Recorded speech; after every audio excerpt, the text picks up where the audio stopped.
Oh man, I almost pulled the trigger and bought the car.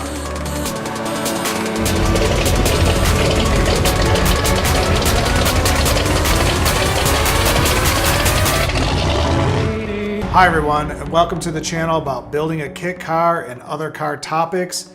If you like what you see, please subscribe and hit the notification button below and share with others on social media. So, every once in a while, Factory 5 has a sale, and I was contemplating starting with a Stage 1 kit. And the Stage 1 kit is a rolling chassis with no seats or body. It's basically half the build. And it's a great way of spreading out the cost and buying the other half when you need it, because it's going to take you a while to get the first one done. So I'm on a budget, and I was really looking to see, when they have a sale, how much money I will save compared to the interest I might put on a credit card for a few months. And it was a totally win-win situation to get started. So I'm actually on the phone with Factory 5. I literally have my credit card out in my hand, ready to pull the trigger. And we start discussing options and such.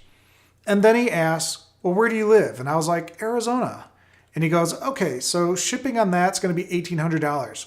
Well, I totally forgot about the shipping. I was just looking at, the sale price, and I was totally excited about getting the car, and I'm just ready to kick ass on this thing. And, and I'm like, card in my hand, almost like just that excited. And so when I found out about the shipping of $1,800, I'm like, oh man, that just totally blew the budget of what I'm saving and the money I was kind of going back and forth with. But then it got worse, because I forgot when you ship out Stage 2, it's the same size package as Stage 1. Stage 1 is a full frame of a car, so it's the size of a car. And Stage 2 is a full body of a car, so it's the size of a car. And so I'm like, well, is Stage 2 another $1,800 to ship out? And he goes, well, they actually offer a little bit of a discount. So that's $200 on the discount of the second stage, since you're using their services twice. And so that's a total of $3,400 in the long run after the whole, when you're looking at the whole total cost of the car.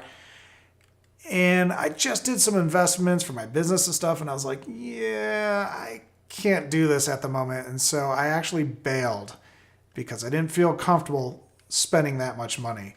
So I was totally pumped up, and now I'm in this disappointment, depression type mode. And it's a little brutal because I've been putting so much time and so much research into building this car, and I'm super excited about it.